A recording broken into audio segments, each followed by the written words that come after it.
한국 음식은 깨끗하다고 믿었어요. 그런데 그 믿음이 제 커리어를 박살냈습니다. 미국 전역에서 한국 비비고 제품이 퇴출당했을 때 모두가 등을 돌렸습니다. 하지만 저는 아니었어요.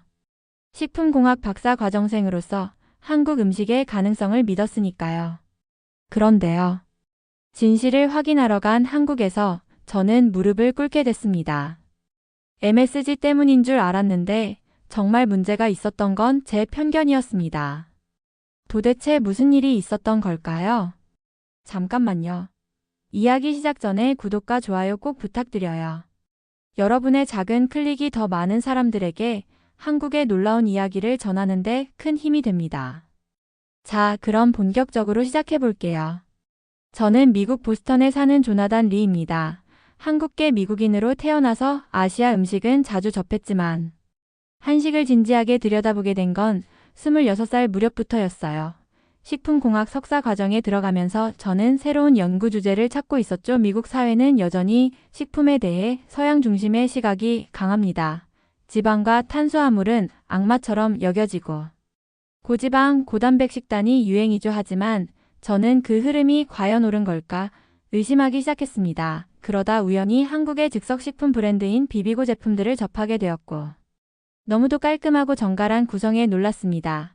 그 중에서도 햇반과 불고기 비빔밥 소스는 정말 인상적이었어요. 그래서 박사과정 연구 주제로 한국의 프리미엄 가정간 편식 HMR을 분석하기로 했습니다. 제 연구 제목은 이랬습니다. 아시아 전통식단 기반 HMR의 미국 식생활 영향 가능성 분석. 저 스스로도 자부심이 컸어요. 단순히 한국계라서가 아니라 비비고의 제품들이 정말 좋은 원료와 과학적 조리를 바탕으로 하고 있다고 믿었으니까요. 하지만 그 믿음은 하루아침에 부서졌습니다. 미국 식약청 FDA에서 갑작스럽게 발표가 나왔어요. 비비고 일부 제품에서 MSG가 검출되었다는 겁니다. 정확히는 불고기 비빔밥과 국물 떡볶이 제품에서 미량이 검출됐다는 보도였어요. 순식간에 뉴욕타임스부터 CNN까지 주요 언론이 이 뉴스를 다뤘고 소셜미디어에서는 한국 제품은 다 조미료 덩어리였구나라는 조롱 섞인 댓글들이 쏟아졌습니다. 미국 내 대형 마트 체인들도 일제히 비비고 제품을 매대에서 철수시켰고 제 연구실에서는 교수님들조차 조심스럽게 제 연구 주제를 바꾸는 게 어떻겠냐고 말하기 시작했죠. 스폰서를 맡고 있던 웨스턴 푸드사도 지원 철회 검토에 들어갔다는 연락을 받았습니다. 그때부터였어요. 주변의 시선이 바뀌기 시작한 게 같은 연구실 동료였던 브랜드는 이런 말을 던졌습니다. 조나단 MSG 들어간 음식. 옹호하는 게 너 커리어에 도움이 될까 모르겠어. 나는 걱정돼. 심지어 저를 향해 조용한 비난을 던지는 이들도 있었어요. 아시아계라서 그런 음식에 익숙해서 민감하지 않다는 식의 말도 들었습니다.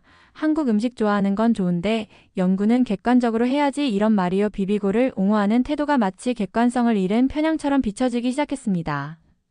하지만 저는 믿고 싶었습니다.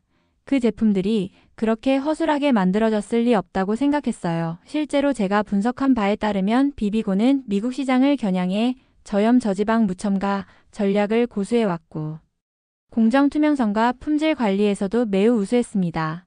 그런데도 MSG라는 단어 하나로 모든 것이 뒤집힌 겁니다. 그저 건강하지 않다는 편견만으로요. 문제는 그 이후였습니다. 지도 교수님이 저를 조용히 불러서 말했어요. 조나단 진실이 뭔지 직접 확인해보는 게 어떻겠나. 학자라면 실험실 밖에서도 답을 찾을 줄 알아야지. 저는 당황했습니다.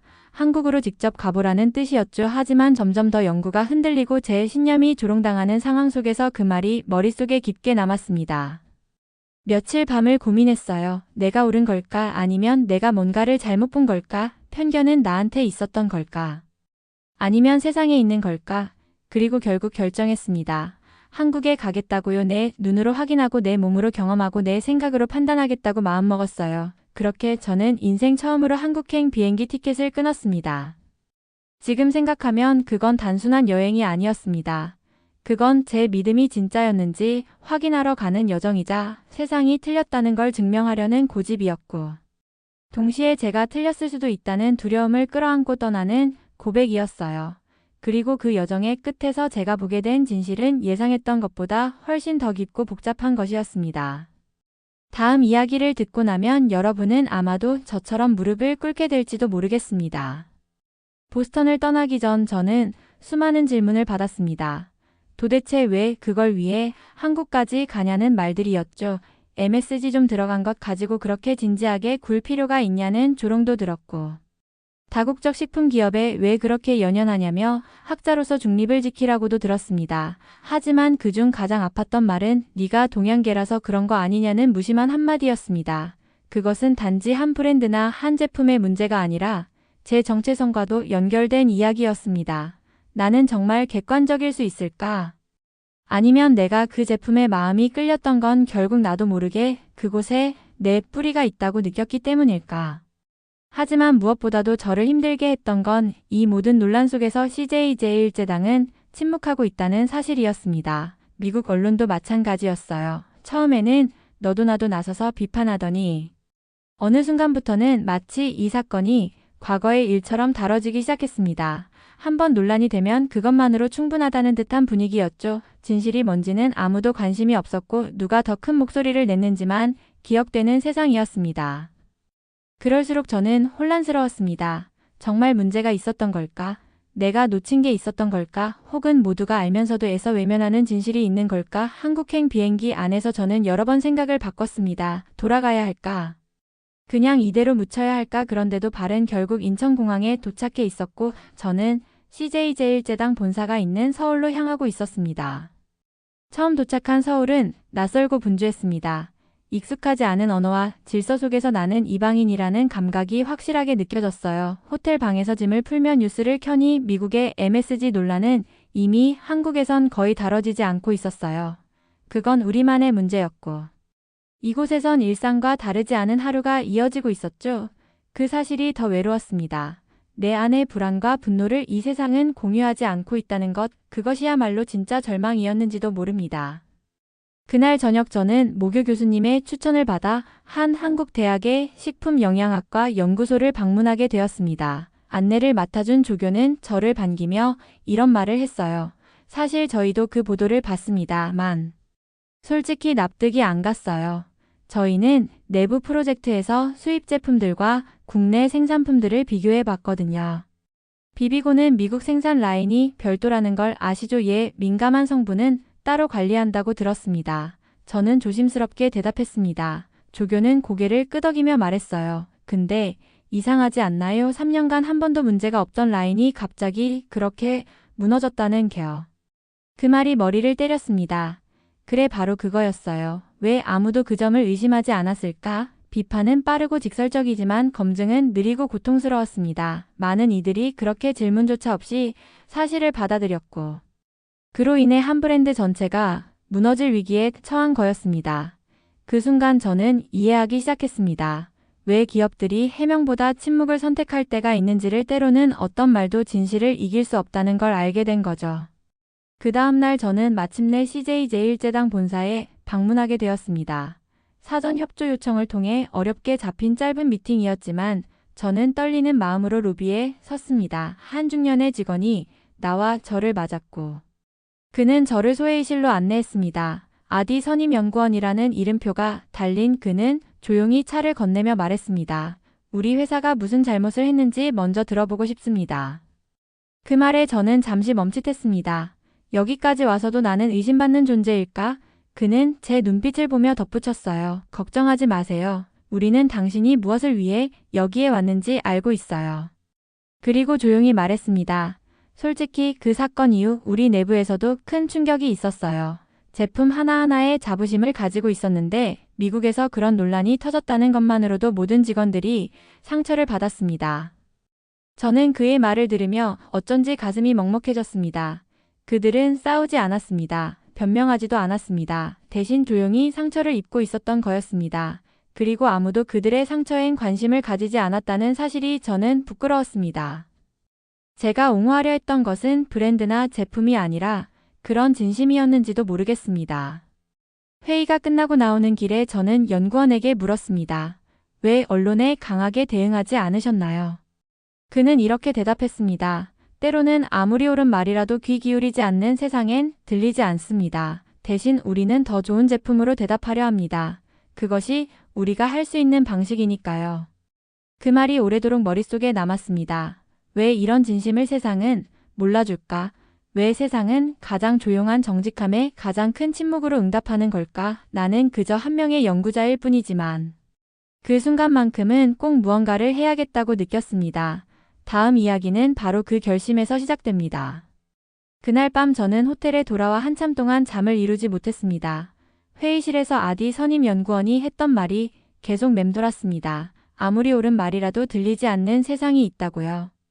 그 말이 너무 정확해서 오히려 슬펐어요. 미국에서 사람들이 얼마나 쉽게 손가락질을 했는지 제가 겪었으니까요. 그리고 그 손가락질이 얼마나 깊은 상처를 남겼는지도 조금은 알 것 같았습니다. 다음 날 아침 저는 CJ 제1제당의 식품연구소를 방문하기로 했습니다. 특별한 프로그램이 있는 건 아니었지만 제 연구 목적을 사전에 설명했고 회사 측에서도 일정 일부를 허락해 준 거였어요. 안내를 맡은 이은지 연구원은 아주 차분한 사람이었습니다. 차림새도 말투도 군더더기 없이 정리되어 있었고 저를 처음 본 순간에도 편안하게 인사하며 말했습니다. 긴 비행 때문에 피곤하셨죠? 오늘은 가능하면 현장 쪽을 먼저 보여드리겠습니다. 그녀를 따라 들어간 CJ 제1제당의 R&D 센터는 제가 상상했던 것보다 훨씬 규모가 크고 체계적이었습니다. 연구소는 일반적인 실험실 느낌이 아니라 마치 한식의 역사를 재구성하는 거대한 전시장이자 조리 스튜디오처럼 느껴졌습니다. 특히 인상 깊었던 건 한식 고유의 발효 체계와 영양 밸런스를 디지털로 분석하고 그 데이터를 기반으로 조리 시간을 자동으로 조절하는 시스템이었어요. 불고기 양념 하나에도 수십 개의 센서가 반응하고 있었고 된장국 한 그릇에도 온도와 산도가 정교하게 조절되고 있었습니다. 저는 문득 물었습니다. 이 모든 걸 왜 이렇게까지 정교하게 만드시는 건가요? 이은지 연구원은 잠시 저를 바라보다가 조용히 말했습니다. 사실 저희는 누군가를 설득하려고 이 시스템을 만든 게 아니에요. 한국 사람들에게도 설명 없이 믿게 되는 맛이 있잖아요. 저희는 그걸 수치화하려고 해요. 왜 엄마의 찌개는 항상 비슷한 맛이 나는지, 왜 어떤 김치는 숙성 일수가 하루만 지나도 다르게 느껴지는지 그걸 명확히 분석해서 전 세계 사람들에게 그 이유를 설명할 수 있어야 한다고 생각했습니다. 그 말을 듣는 순간 저는 한 발 물러나서 이 공간 전체를 다시 바라보게 됐습니다. 이들은 기술을 만들고 있었던 게 아니었습니다. 철학을 구현하고 있었던 거였어요. 한식이란 단어가 얼마나 많은 과학과 정성이 담긴 결과인지를 그제서야 조금 이해할 수 있었죠. 그 중에서도 가장 충격적이었던 공간은 글로벌 제품군 전용 개발실이었습니다. 거기에는 북미, 유럽, 동남아 각 시장별 라인이 따로 존재했고 심지어 미국 남부 고객들을 위한 텍사스 전용 레시피 시뮬레이션도 진행 중이었어요. MSG 검출 논란이 있었던 바로 그 제품들도 이곳에서 실제로 어떤 원료를 쓰고 어떤 방식으로 조리되는지를 상세히 시뮬레이션하고 있었습니다. 제가 궁금했던 부분에 대해 이은지 연구원은 아주 구체적인 설명을 해주었어요. 문제의 제품은 미국 현지 생산 라인에서도 완전 채소 원료 기반이고 글루탐 산염 함량은 FDA 기준의 1%도 안 되는 수준이었다고요. 그 말을 들으며 저는 무언가가 머릿속에서 꿰어지듯 정리되는 기분이었습니다. 이들이 얼마나 치밀하게 검증하고 있었는지를 알고 나니 그 모든 논란이 얼마나 허술한 근거에서 시작된 것이었는지 알 수 있었죠. 당시의 보도들은 대부분 익명 제보와 일부 샘플 실험에 기반한 것이었고 정식 검증 결과는 아직도 공개되지 않았습니다. 그렇다면 왜 이런 정보들은 미국 언론에 전달되지 않았을까? 왜 그 누구도 이들의 목소리를 듣지 않았을까? 왜 나는 그저 가만히 있었다가 이제서야 이 자리에 앉아 이 말들을 듣고 있는 걸까? 연구소 한켠에는 특별한 방이 하나 있었어요. 한식문화기록실이라고 적힌 그 공간은 마치 작은 박물관처럼 꾸며져 있었고 전통 조리도구와 조리 방식의 변천사를 기록한 자료들이 전시되어 있었어요. 그 안쪽에는 세계 여러 나라 언어로 번역된 한식 조리법과 문헌들이 있었고 그 중에는 영어로 쓰인 제 연구 주제와 유사한 논문도 일부 발견됐습니다. 그 방 한쪽 벽에는 이런 문장이 적혀 있었어요. 음식은 가장 오래된 언어이자 가장 부드러운 설득이다. 저는 그 문장을 한참 동안 바라봤습니다. 맞아요. 어쩌면 그래서 이들은 말로 해명하기보다 손으로 조리하고 눈으로 증명하는 방식을 택했던 걸지도 모르겠습니다.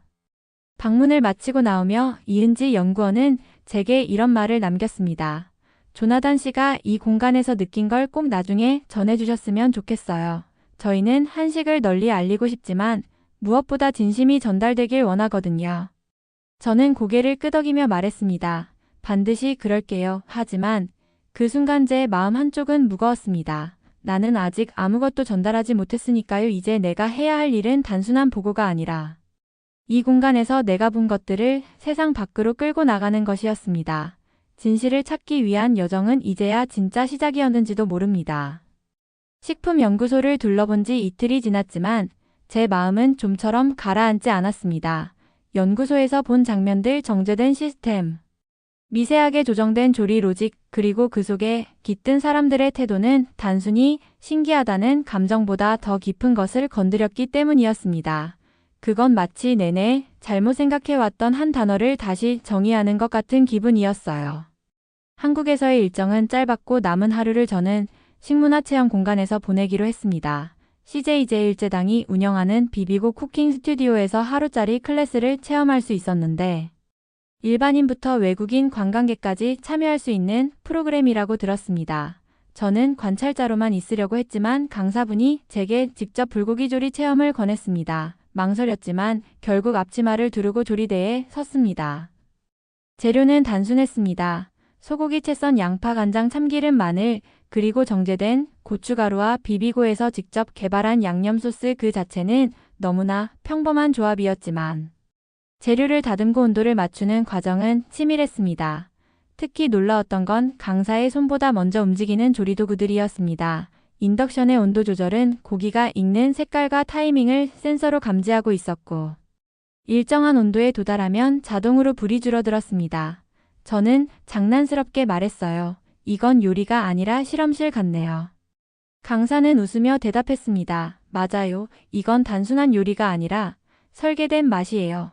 저희는 누구나 같은 결과를 낼 수 있도록 연구했어요. 왜냐하면 음식이란 결국 기억과 감정이 연결된 것이니까요. 어떤 사람에게는 엄마의 맛이고 어떤 사람에게는 여행의 추억이 될 수 있잖아요. 그 기억을 정확하게 복원할 수 있다면 그게 바로 기술이 아니라 철학이라고 생각해요. 그 말을 들으며 저는 순간 멍해졌습니다. 맞아요. 그게 바로 제가 놓치고 있던 부분이었습니다. 지금까지 저는 이 논란을 기술의 실패로만 바라보고 있었어요. MSG가 들어갔는지 안 들어갔는지, 수치가 정확한지, 공정이 안전한지 그것만 따졌습니다. 하지만 그 안에 담긴 마음과 철학은 보려 하지 않았던 거죠. 조리 체험이 끝나고 마지막 시식 시간이 되었습니다. 제가 직접 만든 불고기와 조리된 밥이 접시에 담겼고 그 위에 고추장이 살짝 얹혀졌습니다. 그리고 그 옆에는 작고 납작한 통에 담긴 한국식 장아찌와 된장국이 함께 놓였습니다. 첫 숟가락을 뜨는 순간 저는 깜짝 놀랐습니다. 너무나 익숙한 맛이었기 때문입니다. 그런데 동시에 이건 내가 그동안 알고 있던 불고기와는 다른 결이었습니다. 간이 세지 않았고 단맛도 자극적이지 않았습니다.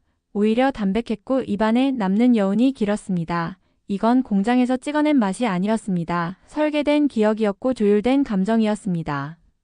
그 순간 저는 마음속 깊은 곳에서 무언가 울컥 올라오는 걸 느꼈습니다. 지금껏 저는 식품공학도라는 이름 아래 모든 걸 수치로 보고 분석하고 판단하려 했습니다. 하지만 음식이란 건 원래 그런 게 아니었죠. 음식은 엄마의 말 없는 위로였고 친구와 나누던 소소한 웃음이었고 외국에서 외로울 때 한 그릇으로 버틸 수 있었던 어떤 온기였습니다. 그리고 그 온기를 숫자로 환산하려 했던 저 자신이 얼마나 편협했는지를 깨닫게 됐습니다. 한국의 기술은 그 온기를 구현하기 위해 존재하고 있었던 겁니다. MSG 논란이 기술적 오류가 아니라 인간적 오해였다는 걸 저는 이곳에서 비로소 이해할 수 있었습니다. 이들은 무언가를 숨기지 않았습니다. 오히려 보여주고 있었고 설명하려 했고 기억을 설계하려 했습니다. 그것은 그 어떤 기업보다도 진심이었습니다. 체험을 마친 후 저는 강사에게 조용히 물었습니다. 이 모든 걸 개발하는데 얼마나 걸리셨나요? 그는 잠시 생각하다가 대답했습니다. 짧게는 6개월, 길게는 3년 이상이요. 그중 대부분은 맛을 설명할 언어를 만드는 데 쓰입니다. 왜냐하면 기술은 만들 수 있지만 감정은 설득해야 하니까요. 그 말을 들으며 저는 알 수 있었습니다. 이건 기술이 아니었습니다. 철학이었고 언어였고 문화였고 사람을 대하는 방식이었습니다. 그래서 이들은 말 대신 밥을 내놓았고 해명 대신 국을 끓였고 증명 대신 기억을 건드렸던 겁니다. 호텔로 돌아오는 길 저는 버스 창가에 기대어 한참 동안 밖을 바라봤습니다.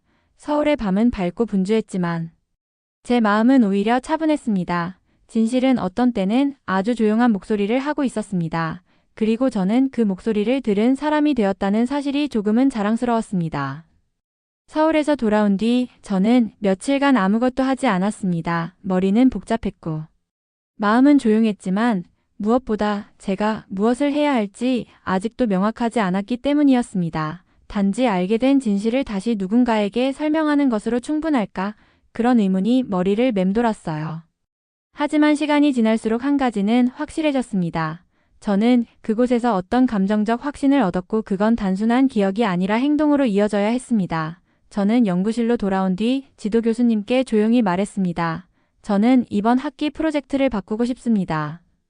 제 방식으로 증명해 보고 싶어요. 교수님은 아무 말 없이 고개를 끄덕였고 그렇게 제 두 번째 여정이 시작됐습니다. 제가 가장 먼저 한 일은 비비고 제품을 온라인으로 다시 주문한 것이었습니다. 미국에서 재판매되고 있지 않은 상태였기 때문에 몇몇 아시아 마트를 통해 어렵게 구해야 했지만 결국 샘플들을 손에 넣을 수 있었습니다. 제품을 받자마자 저는 분석부터 시작했습니다. 성분표를 하나하나 뜯어보고 제조사 문의를 통해 세부 데이터를 확보했고 무엇보다 사람들이 우려했던 MSG 성분이 과연 어떤 메커니즘으로 식감과 향을 변화시키는지를 실험했습니다. 하지만 그건 어디까지나 기초일 뿐이었어요. 제가 하고 싶었던 건 그 이상의 것이었습니다. 저는 직접 음식을 만들기로 했습니다. 그리고 비교 실험을 하기로 했습니다. 하나는 시중에서 쉽게 구할 수 있는 미국 내 가정식 밀키트. 다른 하나는 비비고의 비빔밥과 불고기 제품을 사용한 요리였습니다. 완전히 동일한 조건에서 요리를 하고 시식자들에게 두 제품의 맛과 향, 후미, 지속성, 식감 등을 블라인드 테스트로 비교하게 했죠.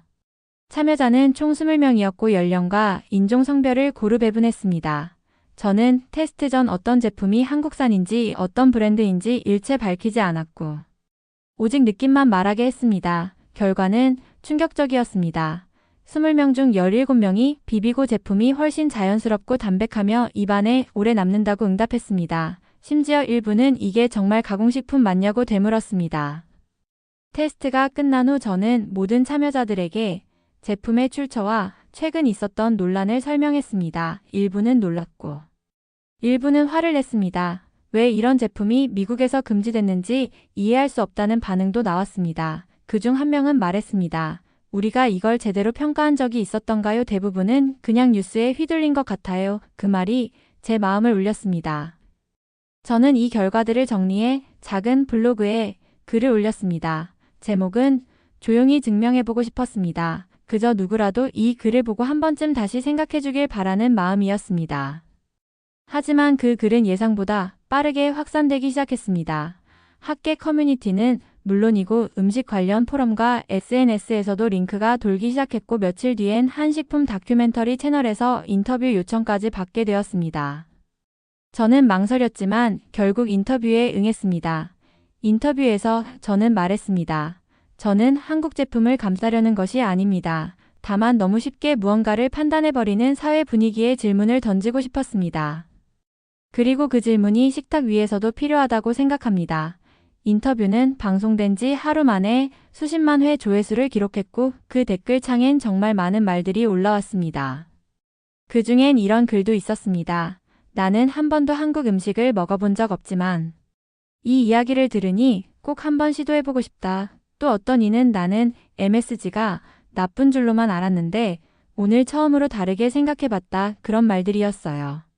그 순간 저는 알 수 있었습니다. 제가 한 일은 크지 않았지만 적어도 누군가의 오해를 한 발짝 밀어낸 건 분명했습니다. 그리고 그건 제게 어떤 연구 결과보다 큰 의미였습니다. 저는 더 많은 사람들에게 이 경험을 공유하고 싶었고 조용한 마음으로 계속해서 자료를 모으고 실험을 반복했습니다.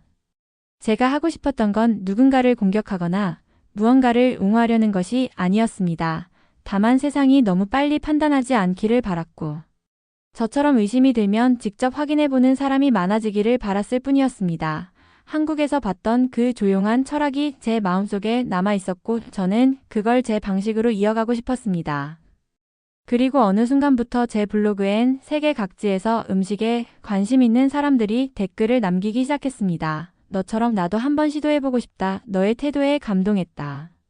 나도 우리나라 음식이 그렇게 오해받고 있다는 걸 최근에야 알게 됐다. 그 댓글들 속에서 저는 알게 되었습니다. 증명은 혼자 하는 것이 아니라 함께 나누는 것이라는 걸, 그리고 때로는 가장 조용한 움직임이 가장 깊은 울림을 만든다는 것을 말이죠.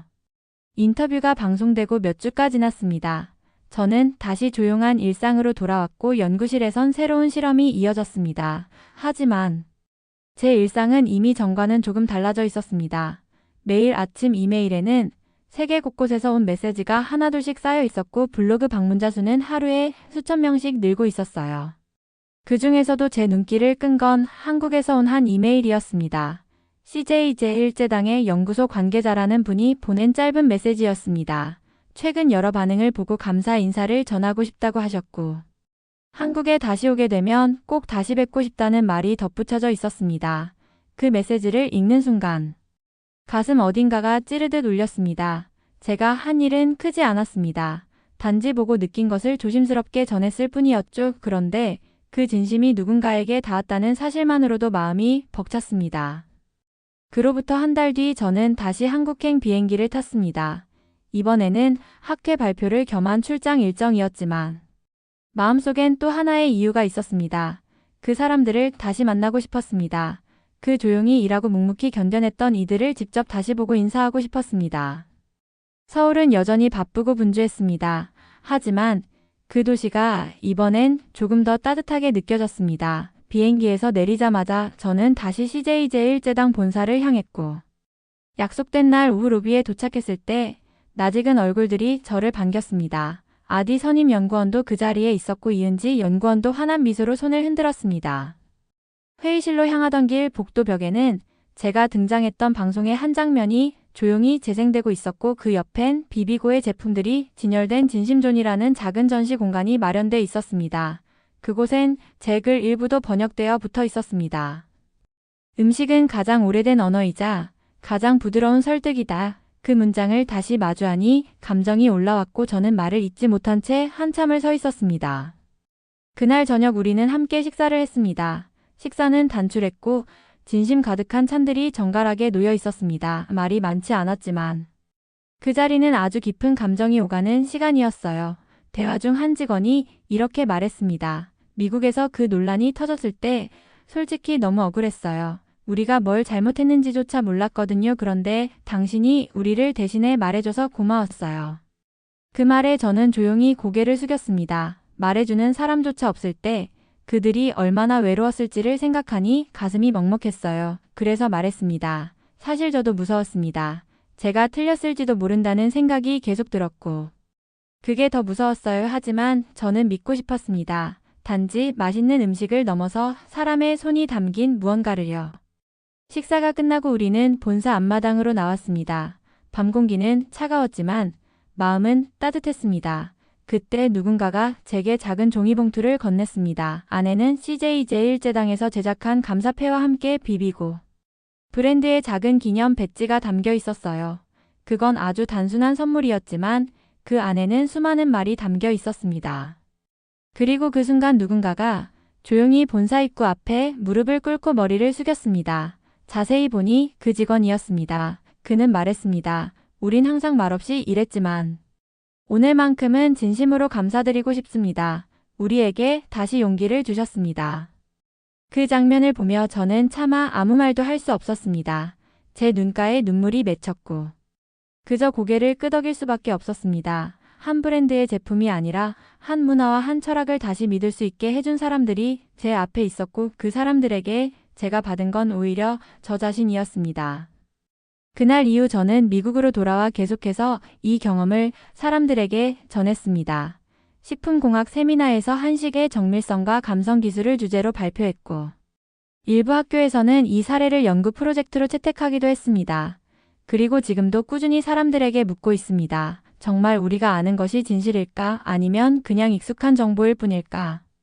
진실은 때로 아주 작고 조용한 모양을 하고 있습니다. 하지만 그것이 모이면 큰 목소리가 되고 누군가에게는 용기가 됩니다. 저는 그날 한국 본사 앞에서 무릎을 꿇던 사람의 모습을 잊지 못할 것입니다. 그건 단순한 인사가 아니라 이 시대의 가장 소중한 한마디였어요. 우리는 들려주지 못했던 진심을 끝내 누군가에게 전했다는 신호였습니다. 그날 이후 저는 다시는 식탁을 가볍게 바라보지 않게 되었습니다. 한국에서 만난 그들의 진심은 저에게 단순한 음식 너머의 세계를 보여주었고, 진실을 좇는 일이 얼마나 조용하고도 단단한 일인지 알게 되었습니다. CJ 제1제당에서 본 것은 기술이 아니라 철학이었고, 그 철학은 사람을 위한 과학이라는 걸 처음으로 실감했습니다. 저에게 한국은 이제 하나의 브랜드가 아니라 믿음이 된 나라입니다.